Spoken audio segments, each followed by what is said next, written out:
Network topology in Azure refers to the structure and arrangements of Azure Virtual Networks or VNets and their interconnections, which define how network resources communicate with each other.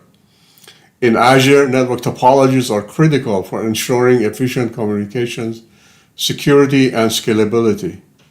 VNets can be connected to each other via virtual network peering, to on-premises network via VPN gateways or express route, and can integrate with services like Azure Firewall or third-party network virtual appliances or NVAs for advanced routing and security.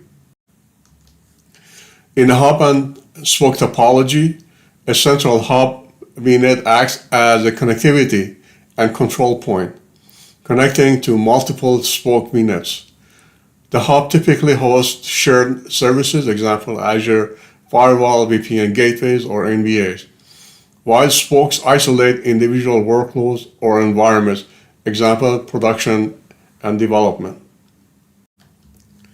In a mesh topology, VNets within a network group are fully interconnected, allowing direct communication between each pair of VNets without requiring an intermediary hub. Every VNet in the mesh is paired with every other VNet, creating a fully connected network graph. This ensures that low latency, direct communication path between all VNets in a group.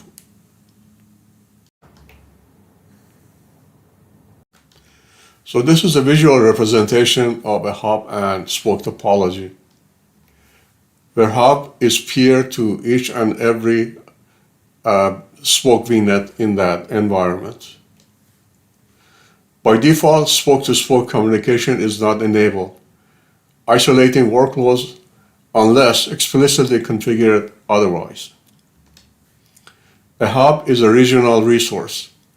Organizations that have their workloads in multiple regions should have multiple hubs, one per region. Cross-premise gateway. Cross-premise connectivity is the ability to connect and integrate different network environments to one another. This gateway is usually a VPN or an express route circuit. So this is how we can connect our internal networks to the Azure network.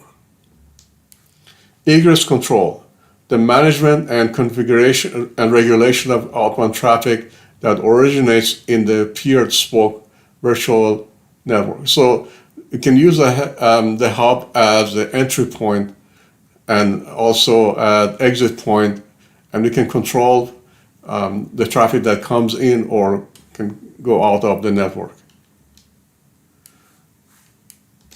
And similarly, ingress control, the management and regulation of inbound traffic to endpoint that exists in paired spoke virtual networks. Remote access. Remote access is how individual workloads in the spoke networks are accessed from network location other than the spoke's own network. This could be for their workloads, data, or control plane. Remote spoke access for virtual machines. The hub can be a convenient location to build out a cross-organization remote connectivity solution, or RDB, and SSH access to virtual machines distributed throughout spoke networks. These are some of the typical use cases for a hub and spoke architecture. The first one, for instance, we have several environments that require shared services. For example, a workload might have development, testing, and production environments. Shared services might include DNS IDs, Network Time Protocol or NTP, or Active Directory Domain Services or ADDS. Shared services are placed in the hub virtual network, and each environment deploys to a different spoke to maintain isolation. Another use case would be if we require central control over security, like a premier network, also known as DMZ firewall. In the hub, we segregated network management workload management in each spoke. Another one might be require central control over connectivity, such as selective connectivity or isolation between spokes of certain environment or workloads. So let's visualize some of the use cases that we discussed for a hub and spoke topology. We have a hub, and let's say we have a number of spokes. In the hub, we will deploy the shared services that will be required and used by the spokes, such as Azure Bastion services, Azure Firewall, Azure VPN Gateway. We might have a DNS that we want to be shared across all these spokes, or we have an Active Directory that we want to, again, share and use across all spokes. So those will be deployed in the hub. And then we can deploy the workloads in each spoke, and these are completely, by default, they have no connectivity with each other, these spokes. If there's a requirement to have some connectivity between one or more of the spokes, we have a number of options. We can use VNet peering. That's it, we can peer the spokes, let's say this one and this one, and this one and this one. So we have a peer network. Another option is to use, so this is manual peering. Another option is to use Network Manager, and Network Manager is very useful if you have many spokes that you want to connect them together. Manual peering will be very tedious.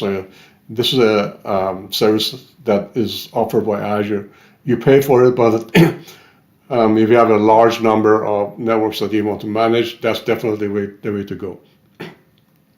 It also uses VNet peering, but that automates a lot of stuff.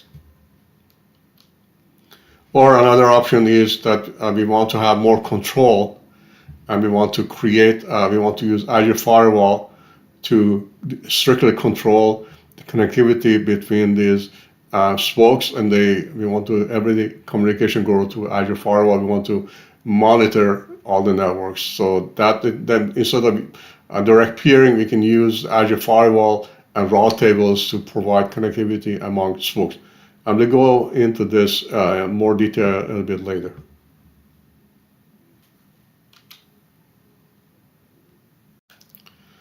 So these are some of the typical use cases when spoke-to-spoke communication will be necessary.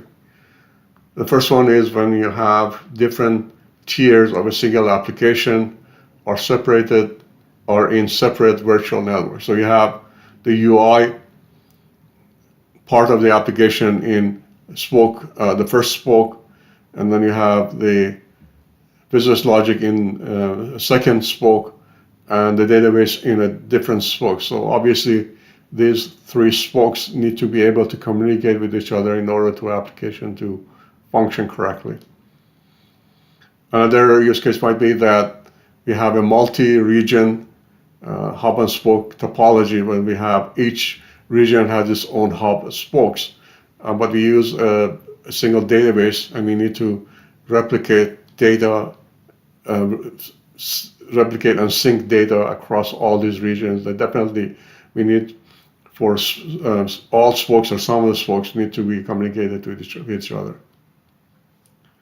Another use case might be different applications or microservices need to communicate with each other. So let's say you have some shared microservices that are in different spokes, and so obviously those spokes need to be able to connect to other. So the provider spokes need to be able to communicate it to the consumer. So we need to have communication amongst various VNets. The patterns of connecting VNets to each other, we have two patterns as we discussed earlier. One is to use direct peering. So we can peer the spokes that need to communicate with each other directly, or we can use a virtual network appliance such as Azure Firewall in order to have more control, and then have all the communication go through that appliance. Let's dive deeper into these two patterns of connecting spokes to each other. The first one is when spokes are connected directly. Direct connections between spokes typically offer better throughput, latency, and scalability than connections that go through a network virtual appliance or NVA across the hub. Sending traffic through NVAs can add latency to the traffic if the NVAs are in a different availability zone, and at least two virtual network peerings needs to be crossed when network traffic is sent over to the hub. There are several options for connecting two spoke virtual networks to each other directly, and they are virtual network peering, Azure Network Manager, and VPN tunnels. Virtual network peering. The advantage of direct virtual network peering over spokes are lower cost, better performance because traffic doesn't need to traverse any network appliance that introduces latency or potential bottlenecks. Subnet peering. Similar to virtual network peering, but subnet peering allows more granularity by specifying which subnets at both sides of the peering are allowed to talk to each other. So when we do a VNet peering, all the subnets are connected to each other on both sides of this peering.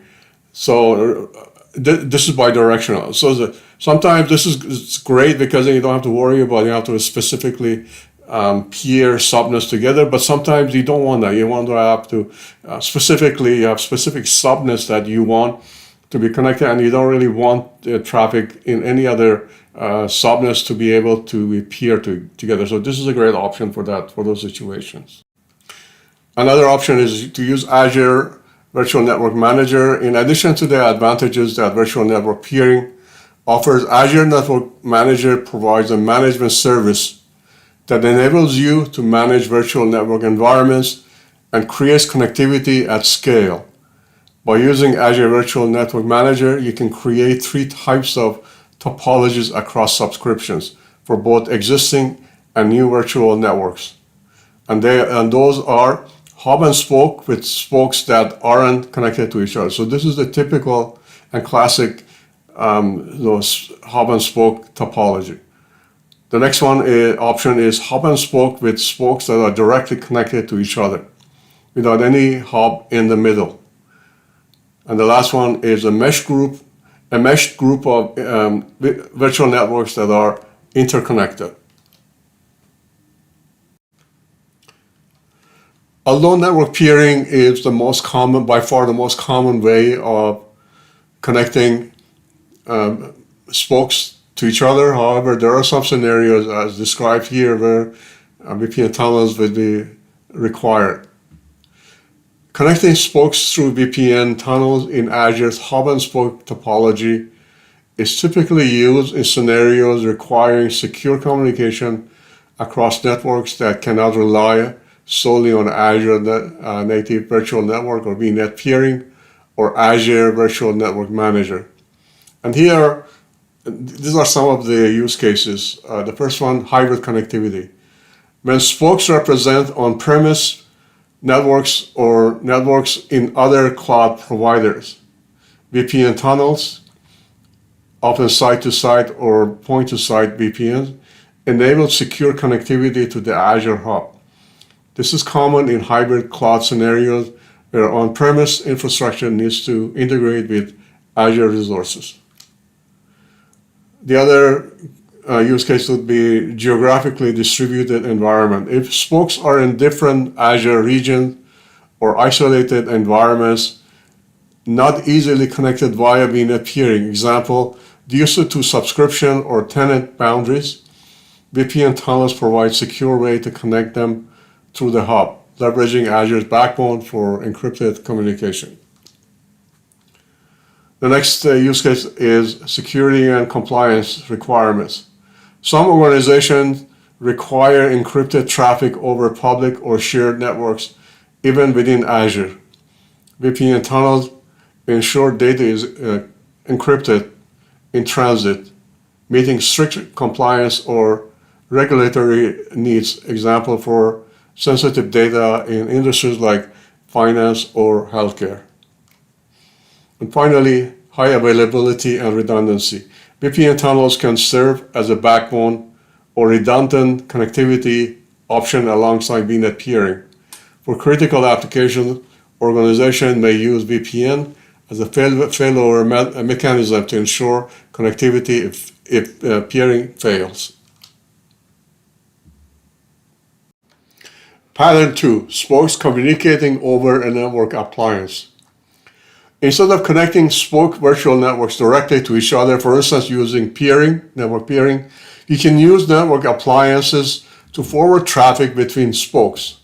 Network appliances provide additional network services like deep packet inspections and traffic segmentation or monitoring, but they can introduce latency and performance bottlenecks if they are not properly sized. These appliances are typically located in a hub virtual network that spokes connect to. There are multiple options for using a virtual network appliance to forward traffic between spokes, and we'll go over some of them. The first one is Azure Firewall. Azure Firewall is a network appliance that is managed by Microsoft and can be deployed in a hub virtual network that you can manage, or in virtual hubs, virtual WAN hubs. The WAN hubs are managed by Microsoft, so this is a different option. Rather than you manually setting up the network topology, the hub and spoke topology, then you can use virtual WAN, and Microsoft does that automatically for you. Obviously, they charge you for that service.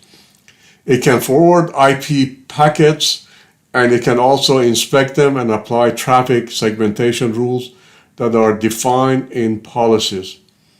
It provides auto scaling up to the Azure Firewall limits so that it doesn't become a bottleneck.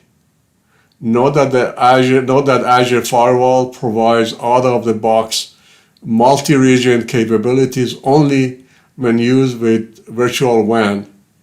Without virtual WAN, you need to implement user-defined routes to achieve cross-regional spoke-to-spoke communication. And we will go over this, how to set this up in the lab.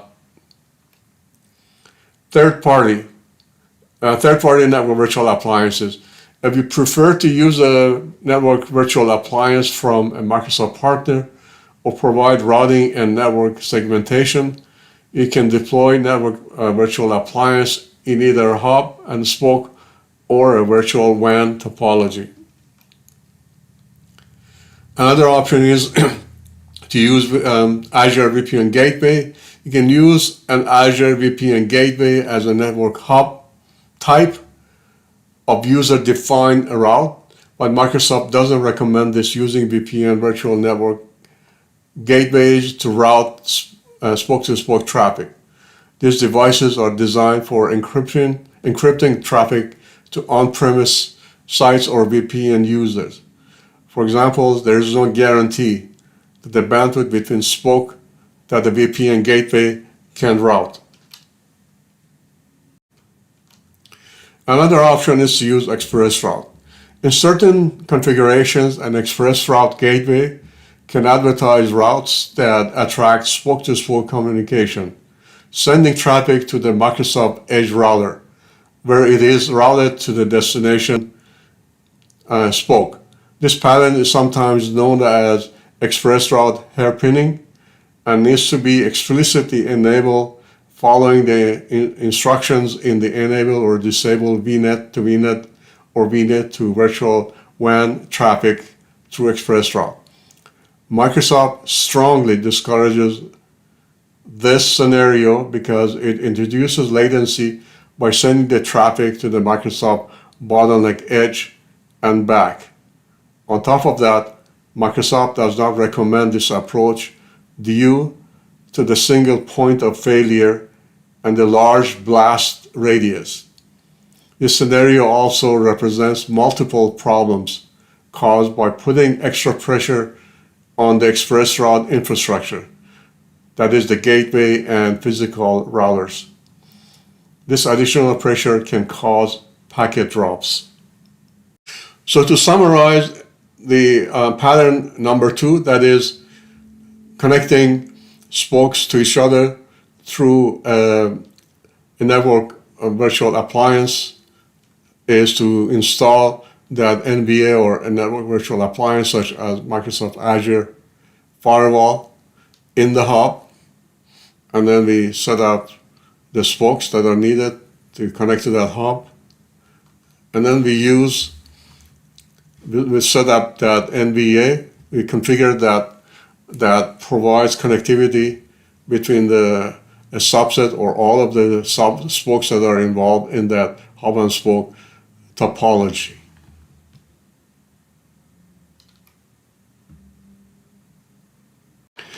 So far, our discussion of topology, especially hub and spoke topology, has been concentrated around a single region.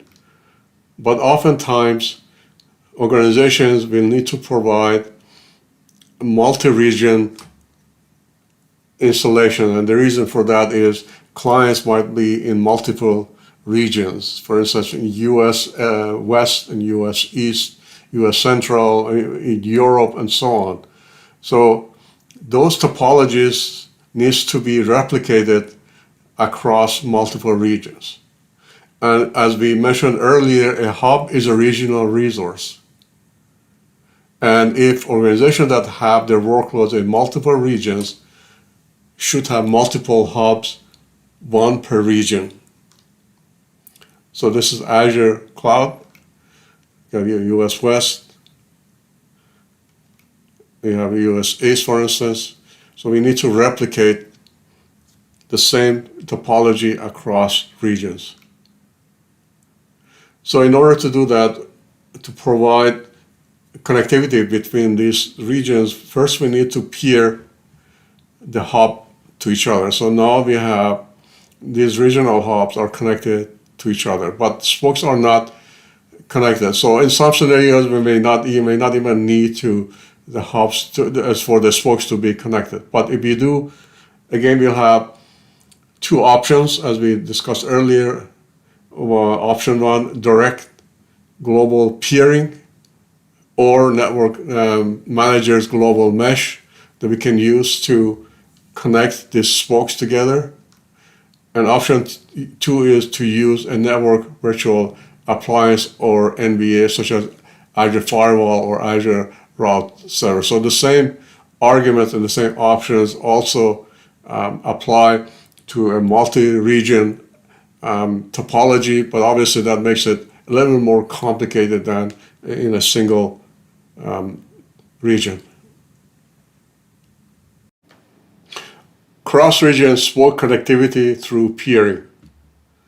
So in this scenario, we will peer the spokes that need to be peered on both sides in both regions on each side, and then we can use Azure's global peering feature that will then either manually peer these spokes across region through using global peering, or we can use Azure Network Manager, which makes life much simpler if we use Azure Network Manager. In either case, then we can achieve cross-region connectivity among all spokes or a subset of spokes.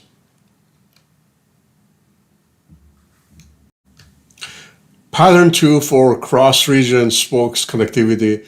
In this option or pattern, as we mentioned, we can use NVAs or network virtual appliances. In this case, let's say we use Microsoft Azure Firewall as NVA. So we will need to install an Azure Firewall in each region. So this region will have its own firewall, and this one will have its own firewall setup. Then we set up route tables. So in this scenario, let's say we want to use NVAs both for local connectivity among spokes, regional, and across regions. I mean, another option would be to use peering for spokes that are within the same region and use NVA for cross-region connectivity. But let's say in this case we will use NVA for connecting both the spokes locally and also across the region. So we need to set up a route table in each region. So let's say we define in region 1, we'll set up the route table. So we need to define the address prefix, that is how we can get to the IP address or the IP range of each spoke. So we have address prefix. What is the next hop? How do we get there? And the IP address of that device or hop that we need to use. So in this case, let's say we define 10.1.0/16, which is this one. So any traffic that is destined for this spoke will need to go to the next hop, would be virtual network appliance, which is our firewall here, and the IP address of that firewall is 10.5.0.24. We do the same thing for all other spokes here. So all the spokes that need to communicate within this region will need to go through the firewall. So let's go ahead and define those. Okay, now that we define this, all the traffic will go through the firewall. So this becomes the hub. The hub becomes the firewall, and the hub becomes the connector, a device that connects all these spokes to each other. Then we need to set up, now we go across region. We do the same thing. We need to say, okay, I want to go from this, for any of the spokes, if we want to go to this spoke one, which is 10.0016, how do we get there? So we use network appliance, and then the IP address of that is 10.14.038. So any communication from this side, from any of the spokes, first the communication goes through this the hop, the firewall, and this firewall knows how to talk to the other firewall because they are peered, and then the traffic is sent to this hub and firewall, and the firewall knows how to send it to the local traffic. We do the same thing. We define other spokes. We define their network ranges, and then we define how do we get there. Finally, we do the same thing in region 2, and we set up similar routes. Now in this case, we'll have all the spokes in this region also connected to each other through this hub, through this firewall.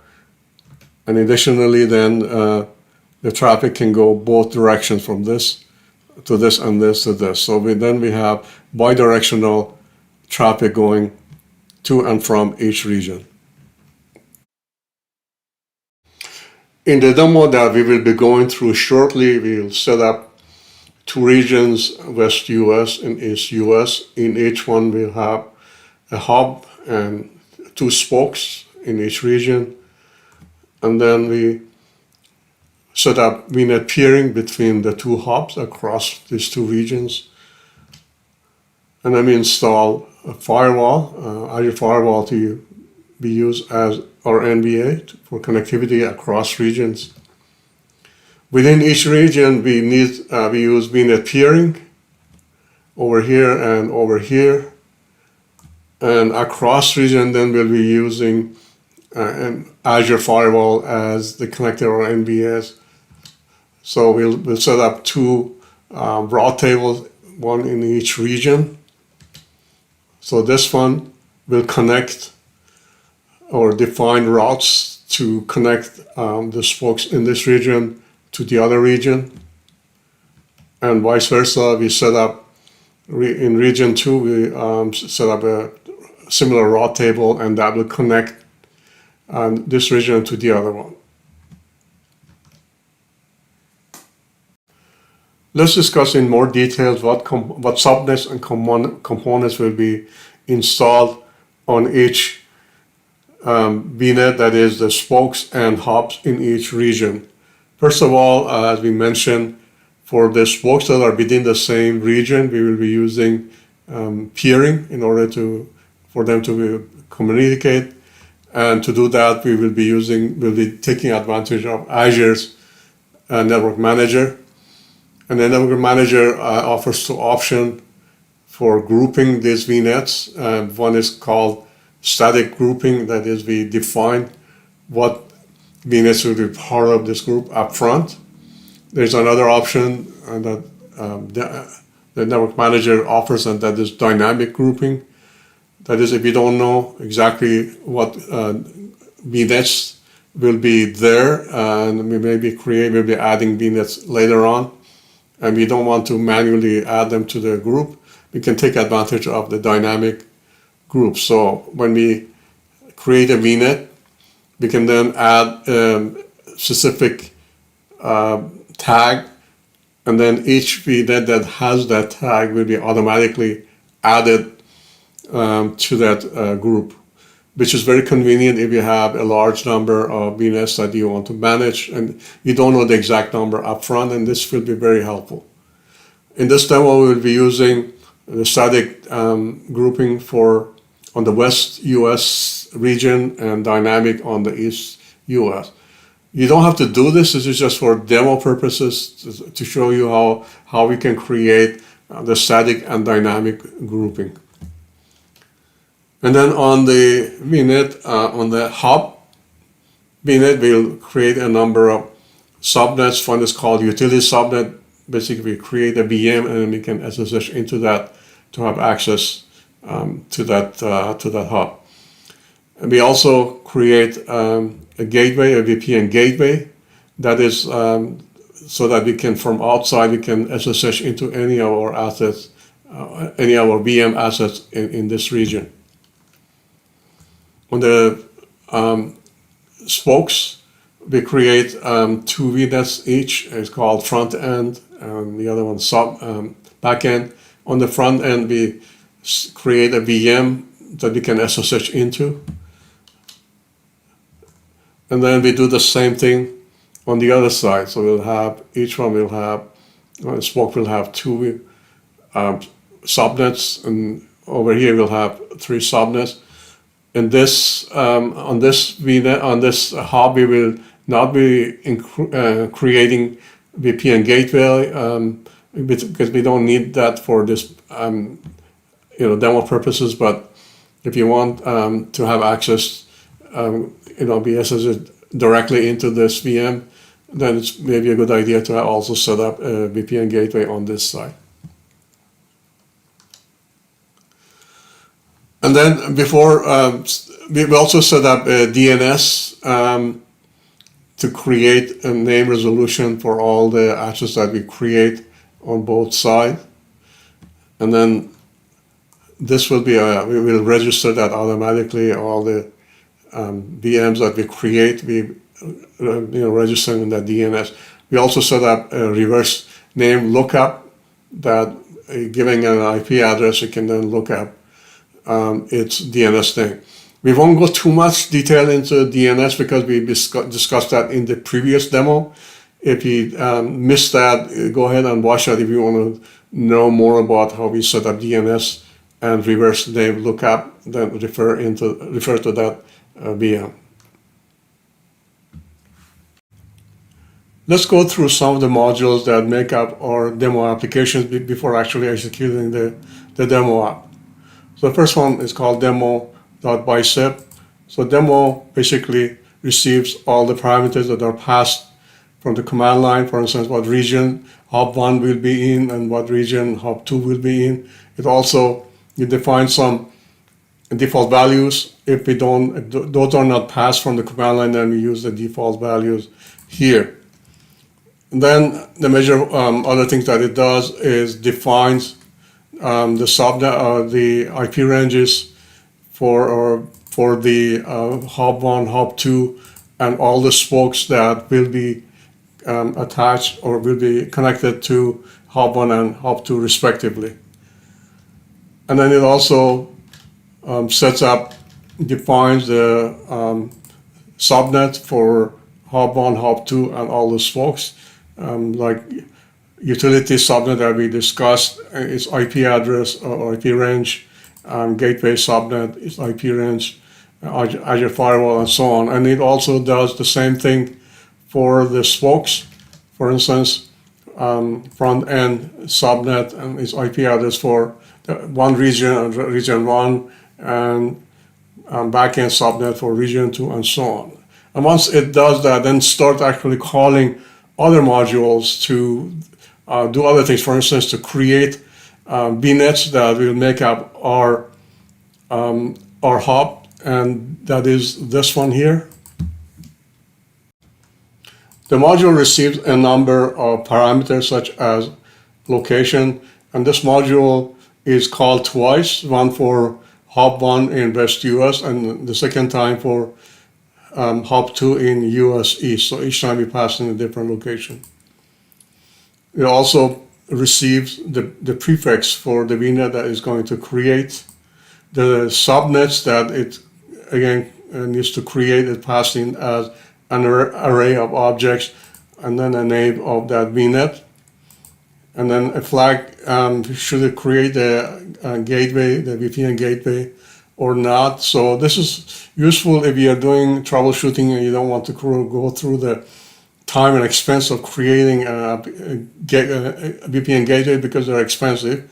During the development, maybe you want to turn it off, and then the application name that this will be using, and the VPN client application prefix, again, what prefix it will be using for the client.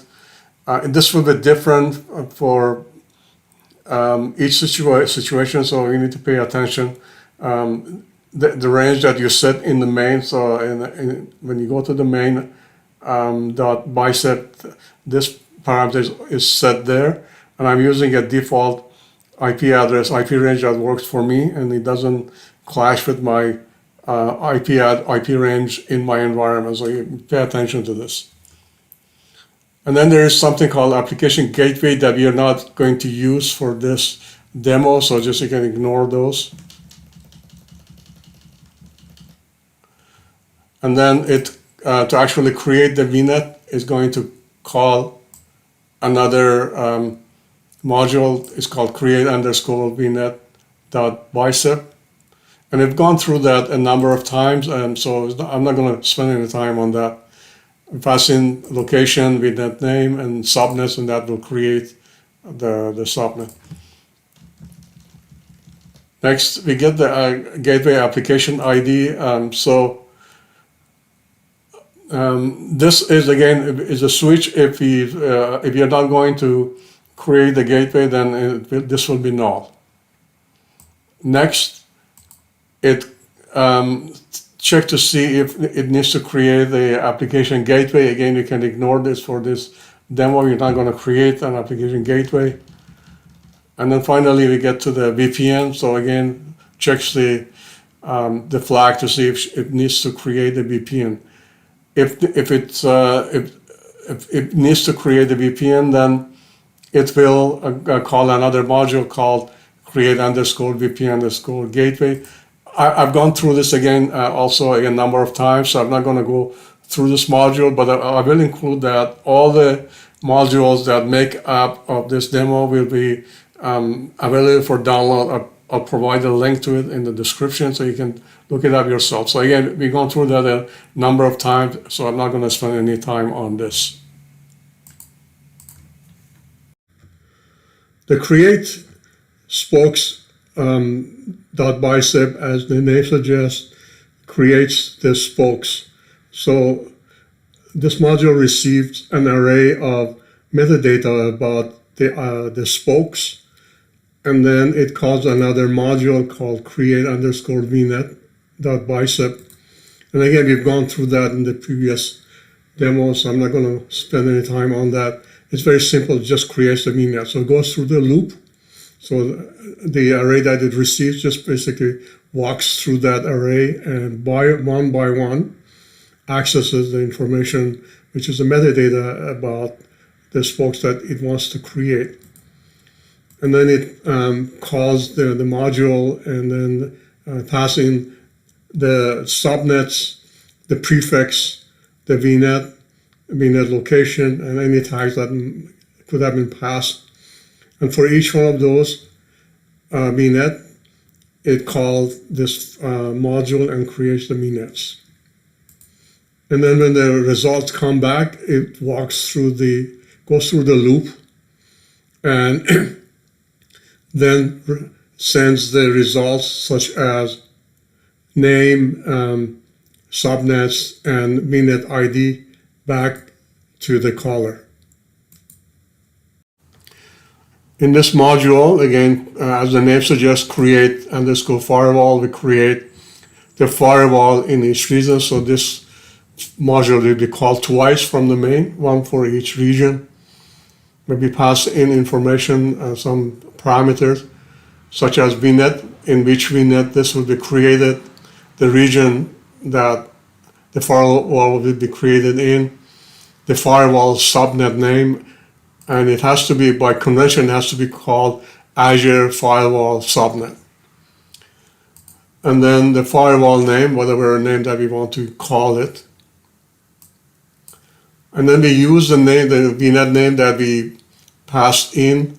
Now we need to actually access the actual VNet, so the object. So we use existing, so we use Microsoft.network/virtual networks, and then the existing, so we pass in the name. Now it gives us a reference that VNet, and then we do the same thing for the subnet. So these are already created previously, we just reference them. So again, we pass in the name of the subnet, and now we have a reference to that subnet. Next, we need to create an IP address, a public IP address for the firewall, and this is how we create it. We use public IP address library. We pass in the location. We also need to specify the SKU, basically what features firewall. There are different types of firewall. For our purposes, a regular standard one will do. And then we also specify the public IP address method is static because we already created an IP address, so we'll be using that. It's not dynamic. And then we create the actual firewall. So this is how we do it. We use the Microsoft.network/Azure Firewall Azure Firewalls object or the library. We specify a name, a region, and some properties such as SKU. And then we set IP configuration. We select a name for it and the properties. We specify the subnet that we referenced. We have a reference to that object here, so we specify that and we get the ID of that subnet. And the public IP address will be the IP address of this firewall, the public IP address that we created here. Now we have a firewall, but it is not configured yet. So we'll configure that in a few steps coming up, the next few steps down the road. At this point, all the hubs and spokes have been created, and now we manually peer the hubs in region 1 and region 2. So we'll have a bidirectional connectivity between these two hubs. So we pass in the hub names. One is called source and the other one is destination. So it really doesn't matter which one is source, the other which one is destination, because this will be or bidirectionally connected to each other. And also a flag if we are creating a VPN gateway or not. Then in these two statements, we have the names of those VNets that represent the hubs.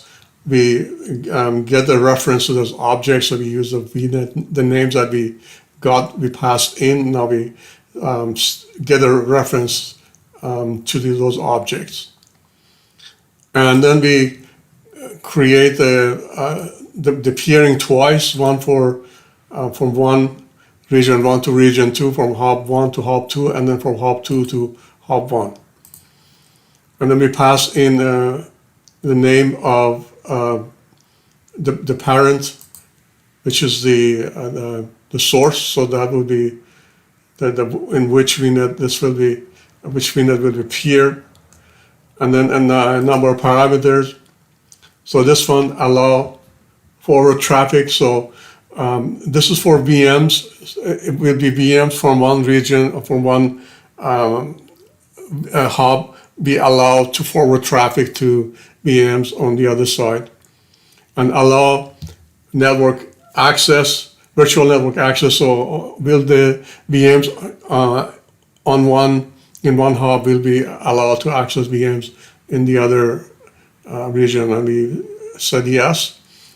Allow traffic transit, basically it will allow traffic from one side to the other.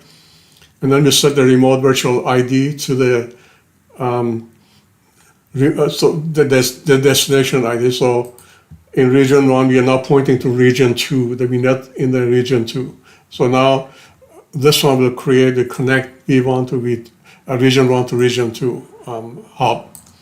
We do the same thing now in reverse. Now we connect region 2 to region 1, and we set basically the same parameters here. Now, after this, now these two regions, hub one in one region, or hub in one region and hub in the other region, will have bidirectional connectivity. So all the objects, such as VMs in one region, will be able to access the VMs in the other hub.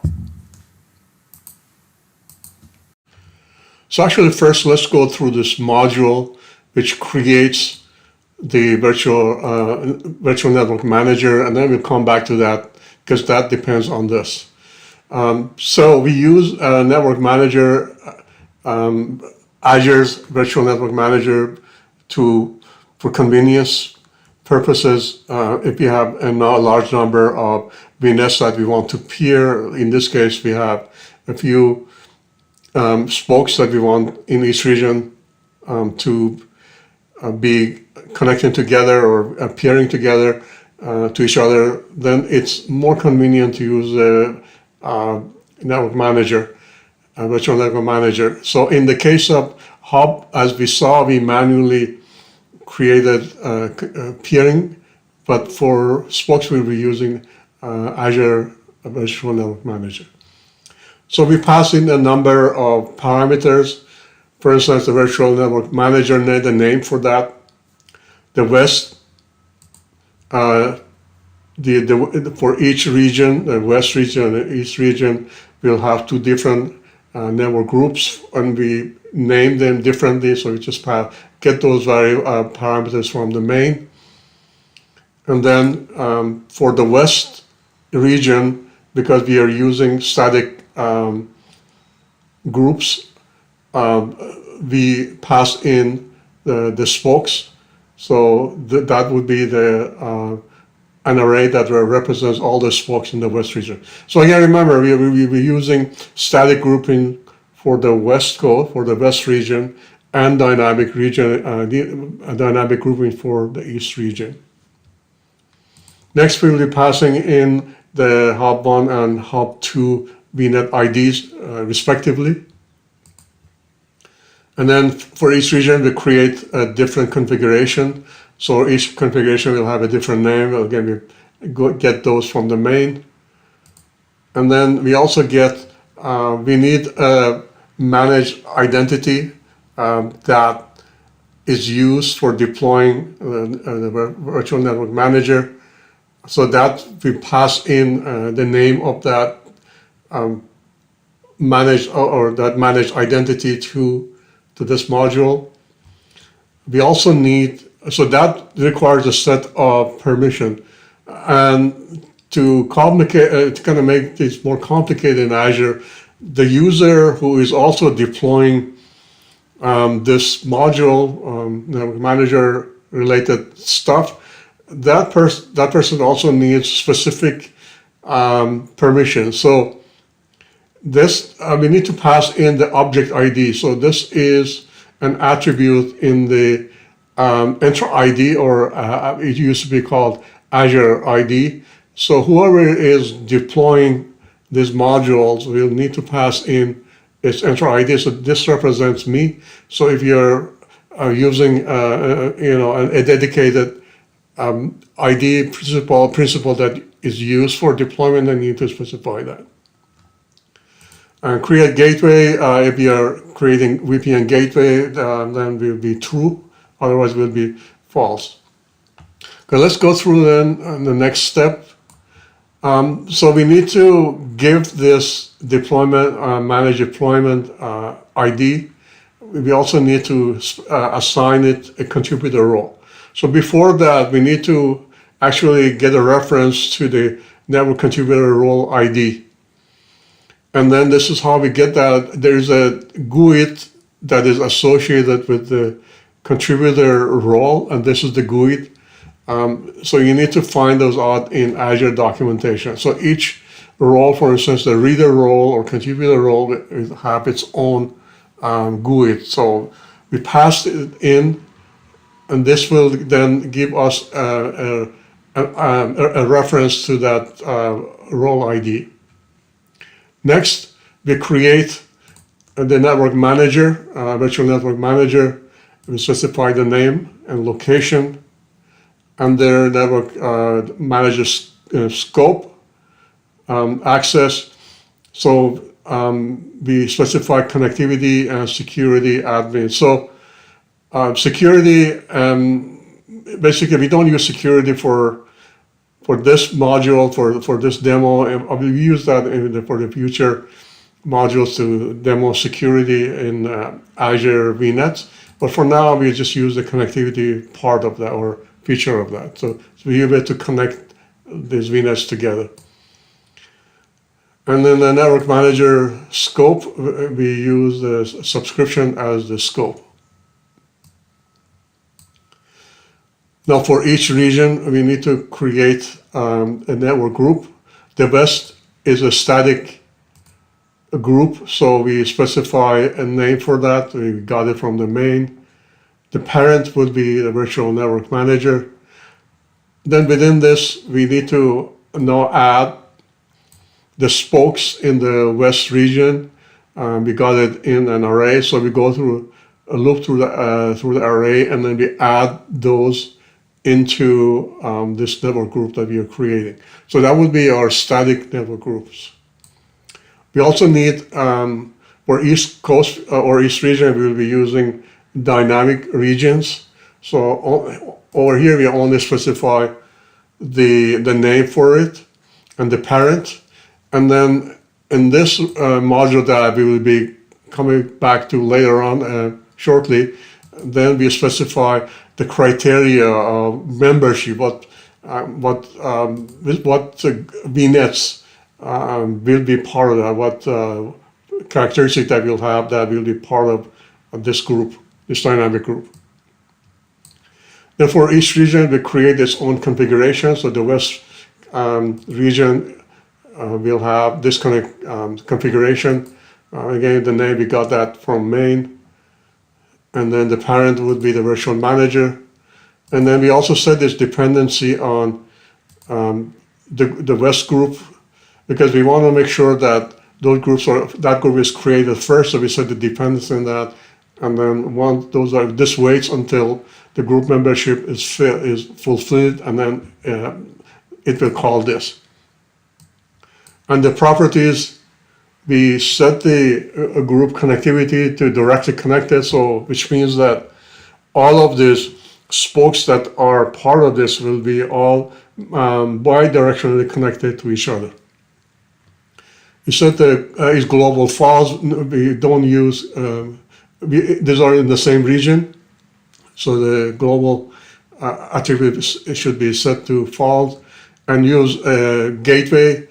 If we on the West Coast, on the West region, we use VPN gateway, so that would be true in the production environment. So that will enable us to be able to VPN to this VMs. And then under connectivity topology, we use hub and sub. So this is the topology that we selected. And then it's global again, false. And the hubs, we specify the VNet1, so that would be our VNet1 ID, so that would be on the West region VNet. And the resource type would be Microsoft.network/virtual network. So that's for the West region. For the East region, we're very similar. It applies to groups, again, directly connected, so the group identity or group connectivity would be directly connected. And then network group ID will be the ID of the dynamic groups that we define for this purpose. And so that's very similar to the other one. The only difference really between two configurations is one uses dynamic grouping and the other one uses static grouping. Next, we reference the managed identity that we got the name from main. We now actually set the reference to that.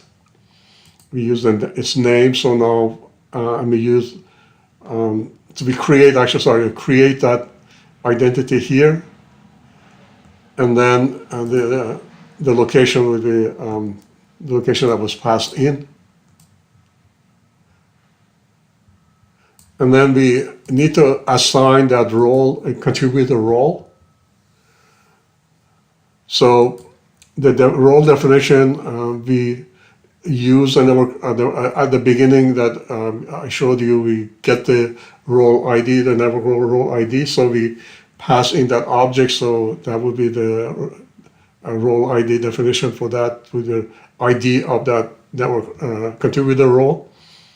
And the principal ID would be the managed identity, this managed identity, its principal ID. So on the fly, we create a managed identity, and then we assign that identity contributor role.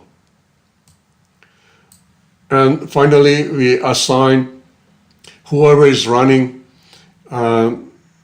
this or deploying this, we need to assign a number of roles, and those are contributor role, resource policy contributor role, and security admin role. And we call a different module to do that, a different bicep. It's a little bit involved, so you need a number of permissions that you need to add, and I added that into that bicep that you can see it for yourself. So a little bit involved when it comes to permission, and there are other permissions that we'll go through later on when we start actually doing the deployment. So kind of beware of a set of different roles are needed in order to deploy, especially the network manager for that. So let's go back to the policy here.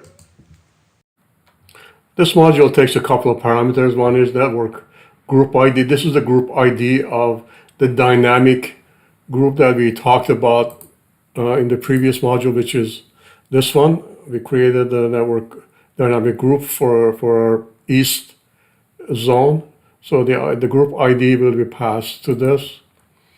And the resource group, what resource group, Azure resource group this application is creating on.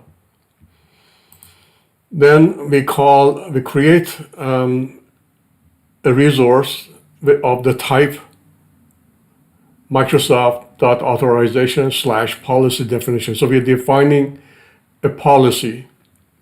We select the name and the scope. The scope would be for our subscription. And the properties, we display a display name. This is for visual identification. We go to Azure website. The mode is, we need to specify as Microsoft.network.data.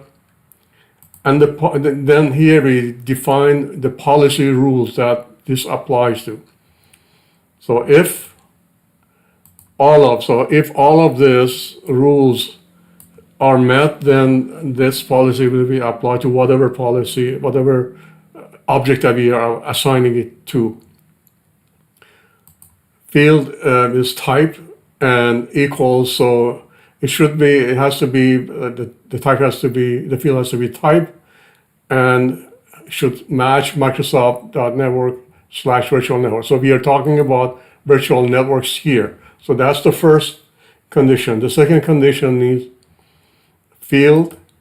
So it needs to have a tag that includes dynamic member and should be assigned to. So in main, when we create the VNets for the spokes on the east side, we add the tag and call it dynamic member equal to true. And this is where it comes into play. So all of those will automatically be added or we apply to. And field, the last one, ID, like subscription ID, resource group. So it has to be part of this subscription and resource group.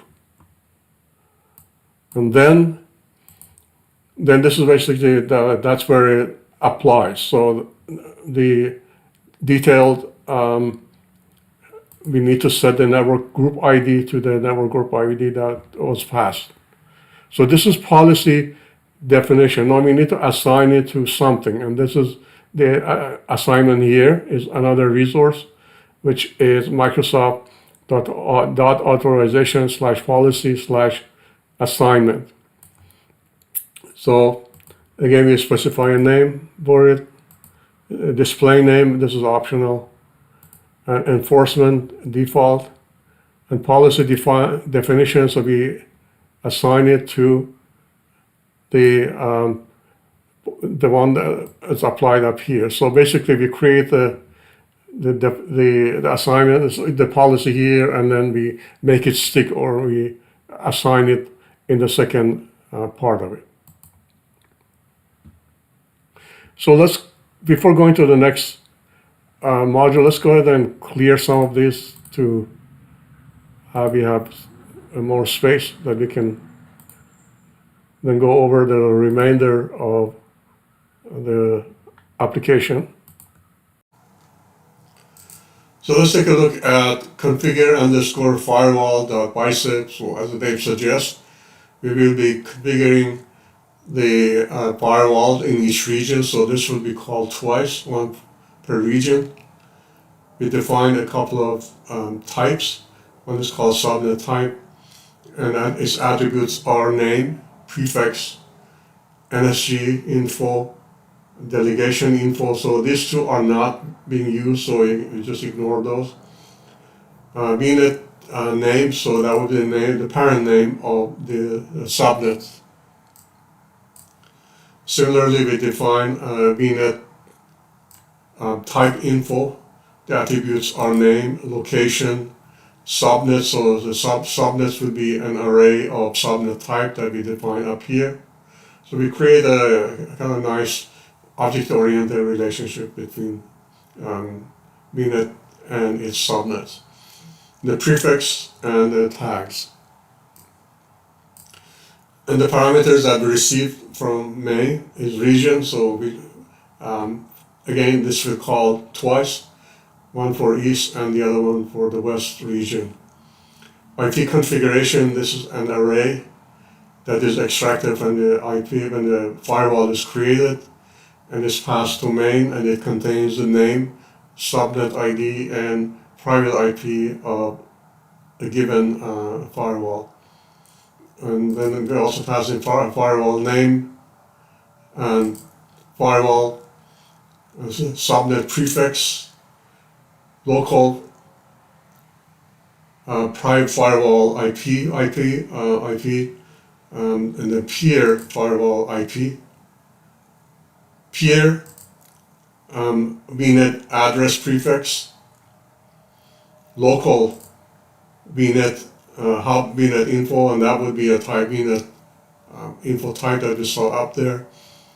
And the next one would be for the spokes, so local spokes VNet info, and that would be an array of VNet type because we have multiple spokes in each firewall, in each region.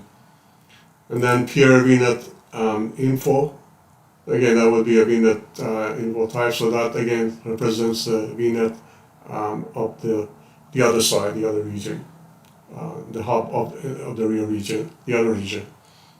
Remote spokes VNet info, so that would be an array of spokes on the other side. And VPN address prefix, so this is again, this is the IP range that will be used for maybe a local machine connects to the VPN gateway. Again, that would be different for your situation, so pay attention to this. And we need this because we want to allow traffic. When we set up configure firewall, we want to make sure that the traffic is allowed from the client to the server, to the VPN gateway server. Now we define a couple of parameters. One is called flattened local spokes VNets. So the local VNet spokes VNet that we get is an array of arrays. So we just basically, we don't need the exterior array, so we just go through, loop through the array of arrays and then just extract the VNet type info. So we'll have a flattened array. And then you have another one, allowed all local VNets. So we do a union, we add that includes the flattened local spokes VNets. We also add the local VNet type info. So basically, the rules that we will be creating, the route table includes not only the spokes, but also the hubs. In other words, the traffic between hubs also has to go through the firewall. We do the same thing for the remote spokes, and so we flatten the remote spokes as well. And then we define another variable called all remote VNets. So again, that would be a union of the flattened remote spokes VNets, and we also add the peer hub info. So here we use the local VNet info.name, so the name of the VNet. So we use it to actually get a reference to the hub VNet. And then below that, we will now configure the firewall. So we use the name that was originally given, the location, and so on. And then we also set the IP configuration to the original address. Basically, we are kind of rewrite the firewall info. So we need to provide the information. So we also need to set up now rules. So what are the rules are governed or enforced by this firewall? So first one is network rule collections. So this is concerning the network. So we select a name for it, and under properties, we need to set a priorities. So the firewall has two important information for enforcing. One is the priority and type. So the priority, you basically pick a number.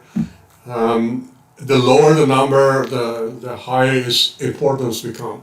So it's kind of the other way around. The lower the priority, the higher its importance. And the action is represented by type, either allowed or disallowed. So you only have two options. Either traffic is allowed or is not allowed. And then the rules that are associated with that are we set up, we create what's something called allow region, across region, allow all traffic across region. So the source is star, the destination is star, and the destination ports are star, and the protocol is. So basically, this firewall allows all traffic. And then allow VPN traffic specifically, so we specify the VPN client address prefix that was passed to it. And then the source again would be anything, the destination would be anything the protocol tenant. And then we set up now for application type, application rule collections.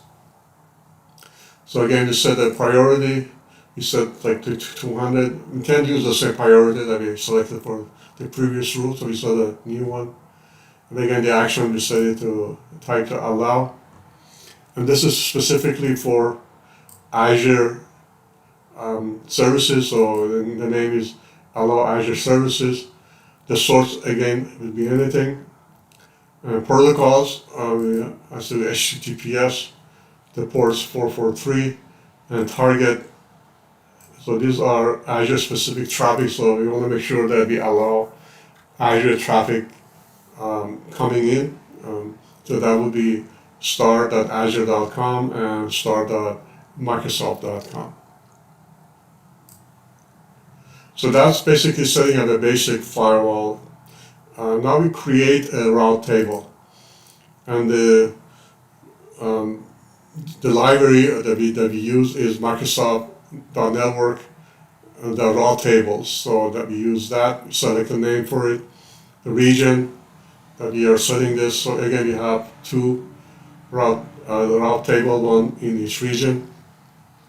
So the routes, we set up, we define routes name and name. So we select a name for it, and properties is address prefix. So peer VNet prefix, so anything that is destined for that VNet prefix. So that is for the hub on the other side. Use virtual appliance.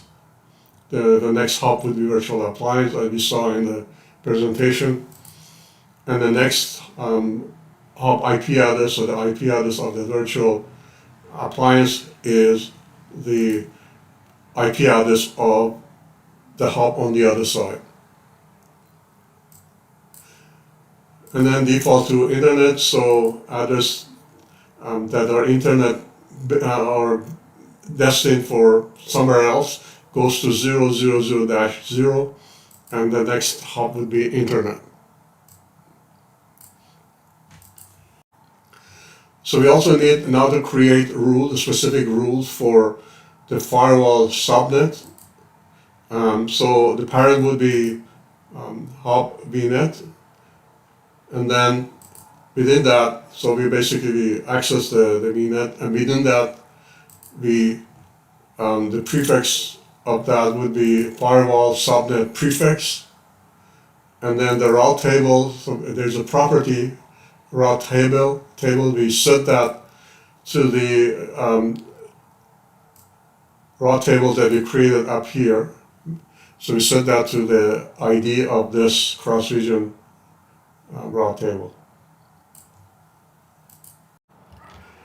So far we've created route table rule, how to get to the VNet, hub VNet on the other side. We also specifically set the firewall, Azure firewall subnets route table ID to the route table that we created.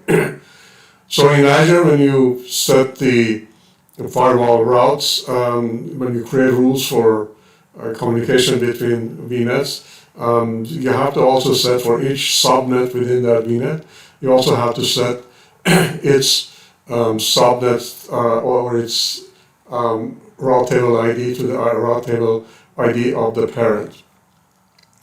Now is the time. It's time to do the same thing for the spokes on the other side. We need to create rules. How do we get to the spokes on the other side? And I created another module just for future reuse. So we looped through all the spokes on the other side, on the remote side, and then call this module, and then we pass in the VNet. So for each VNet, we pass in that VNet. We also pass the route table name, so then the same table that we created in the same region. The next hop type, which will be virtual appliance, and then set hub IP address. So this basically a flag should be set or not, and it's usually true.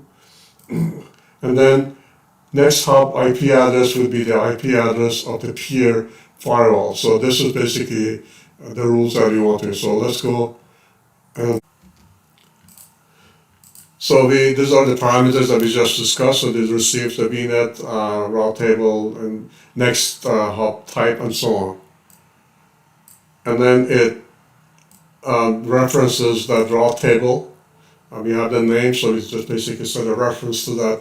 So we have now we can reference that route table, and we use that to create routes. So we add more route table rules for that table. So this is the routes that we are creating for each one of those spokes on the other side. So the parent would be our route table, and then the address prefix would be the VNet. For each VNet would be its prefix. The next hop type would be next hop type that was passed in. So basically that would be the virtual appliance. And the next hop IP address would be the IP address of the firewall on the other side. So now the local traffic knows how to route traffic to the hub and spokes in the other region. Now within the local region where the firewall is installed, we have all the spokes within that region. They are all peer, which means that all the subnets within those spokes, they know how to reach to each other, how to communicate with each other. Azure behind the scenes creates route tables and that, so those subnets know how to travel and traverse from one side to the other, from one subnet to the other. However, they don't know how to, anything outside of that, they don't know how to get there. So we need to create some guidance, so we need to give them some guidance. And for that, we need to create another route table. And so we define another route table, we select a name for it, we set the region, appropriate region. And then, so this region would be the same region as the local firewall. And so under routes, we create a new route, we can call it whatever name, and DG is basically the standard name for when the traffic is routed to internet, or internet means to somewhere that it doesn't know how to get there.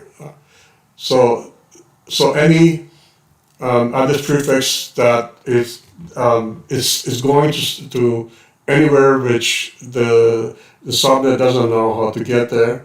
So we say, okay, send the traffic to the next hop type, this virtual appliance, and the next the IP address of that virtual hub is a local IP. So let's say the subnet in region A, or let's say West US, wants to send traffic to subnet in a spoke in region B.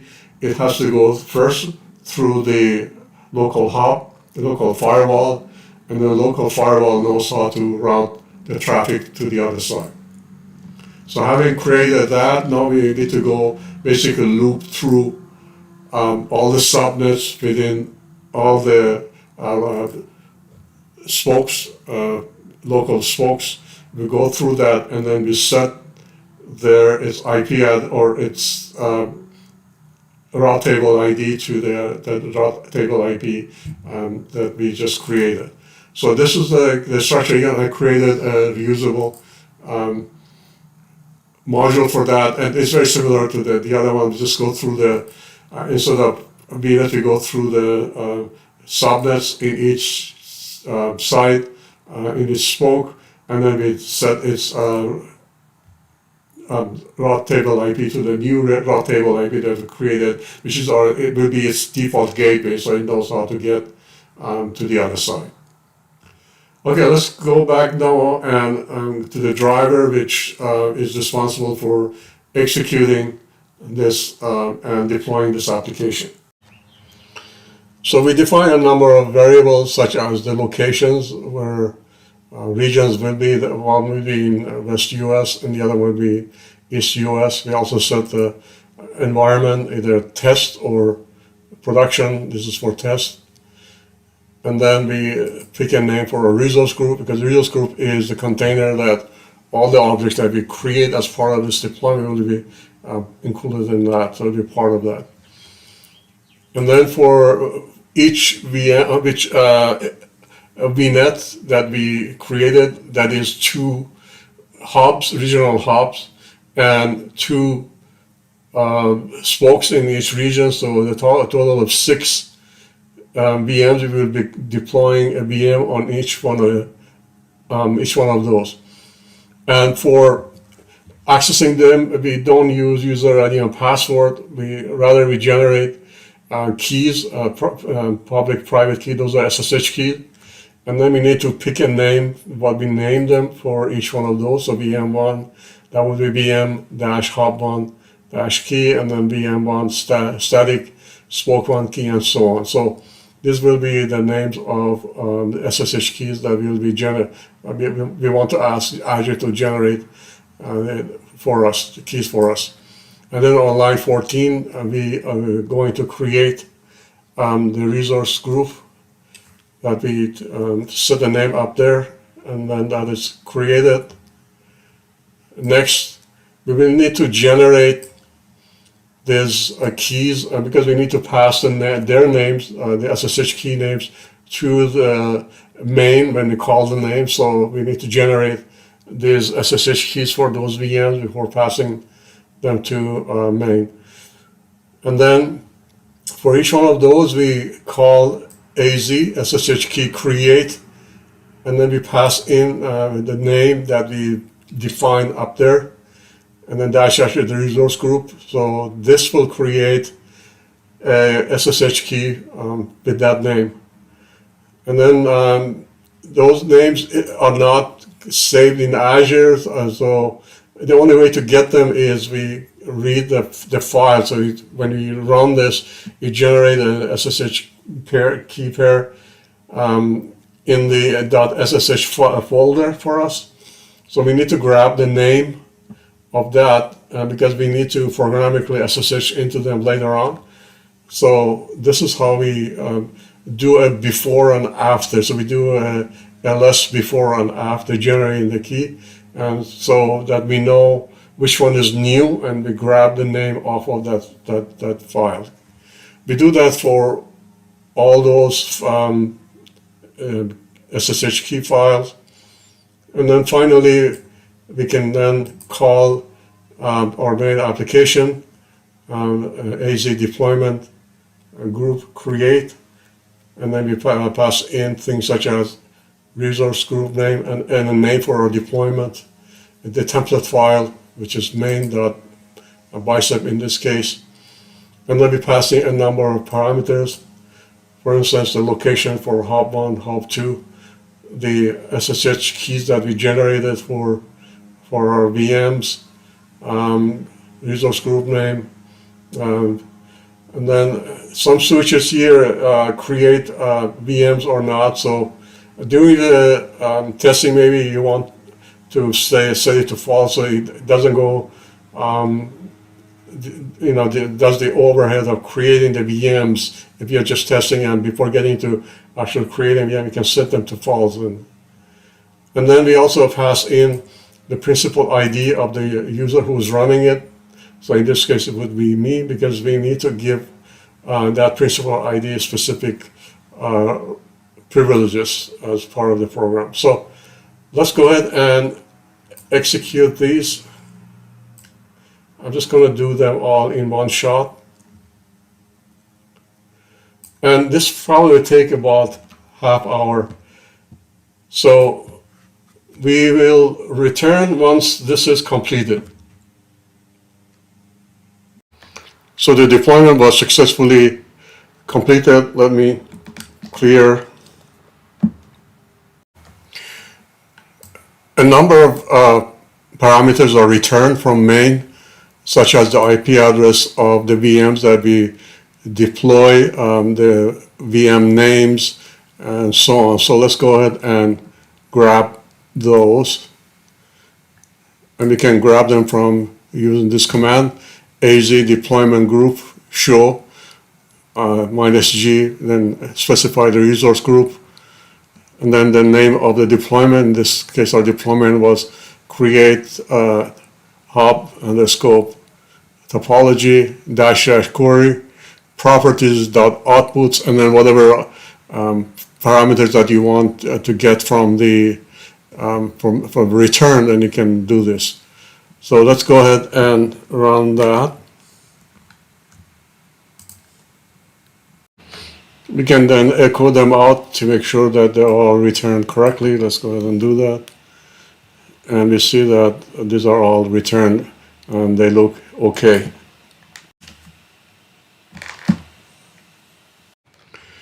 Next, we need to download the VPN gateway client so we can SSH into the VMs.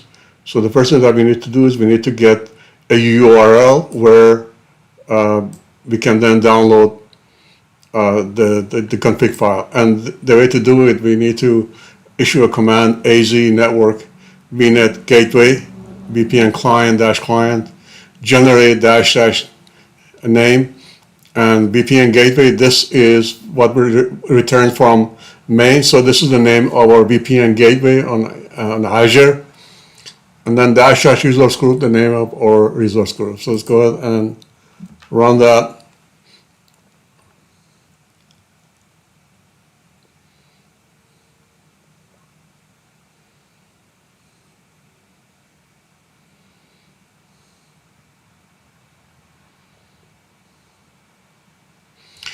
Okay, next we need to format that because it returns some double quotes that we don't need. Otherwise we get an error when we try to curl into that, do a curl and download that. So let's go ahead and remove that. And then we can check. So this is the URL that we need to go to and grab it. So the next line, curl -o, and then we select a name for it and then download that from that URL. So it's download that and then we can then unzip the zip file. So at this point now we have the VPN client downloaded on the machine.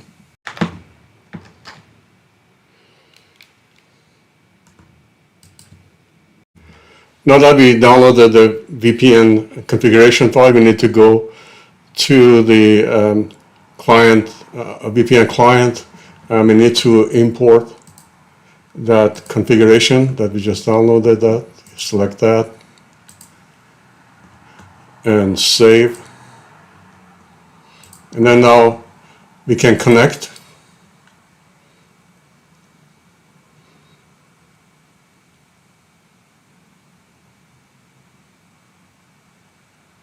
And now we are connected. Let's go back to Visual Studio Code. Now the plan is we want to make sure that we are able to connect from spoke on one region to other spokes on other regions. So we start from the easier one, which is on the west side, on the west coast, because we have VPN installed, so we can easily VPN to one of those VMs, and then from there we can do a ping to other VMs on the other side. So we create an alias to make it easier, and the alias is, we call it SSH static spoke 1 VM, and we set it to SSH -i, and then this is the location of the key pair for the SSH key pair to be able to log in, and the login name. So let's go ahead and do that. So now we can use that alias, and then the command that you want to issue is ping -c3. So it's, ping this machine, which is H2 VM1 private IP address. So this would be the hub, the IP address of the hub on the other side. Let's see if we can ping that. And it said, because this is the first time we want to connect, to that VM. It's here, yes, we trust that. And then you'll see that we are able to ping the hub. Now let's try another one. This one would be a dynamic spoke on the one of the like the first dynamic spoke one VM one. So let's go ahead and do that. Let's ping that and see if we can. Yeah, and we see that we are able to connect, and we have on each each VNet or each spoke we have installed a VM. So let's go ahead and try the other one. So let's see if we can successfully. Yeah, so we see that now from West region we are able to successfully connect to the VMs on the other side. So this kind of proves the communication is working between at least west to east. Now the east to west is a little bit trickier because we did not install a VPN. So we need to do a different way of doing that, and Azure provides a way that we can SSH into that and then run whatever command that we want to do. And the command is the azvm run command invoke, and the resource group, the name of resource group, the name that the VM that we want to connect to. So this is on the East Coast, and the command that we want runs shell script, and the script is ping, and now we are pinging from the other side, from the VM1 on the other side, on the spoke one VM1.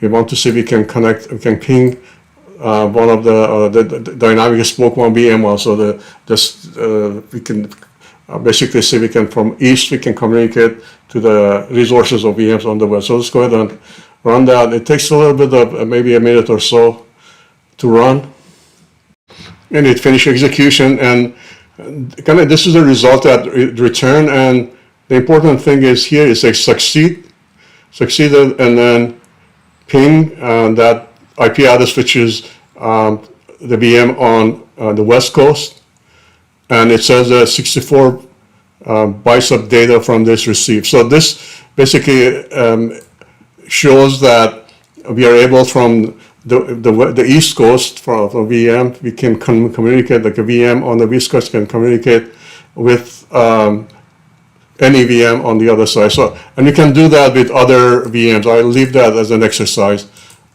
Okay, so this is basically it. I hope you enjoyed it, and hopefully we'll see you in the next video.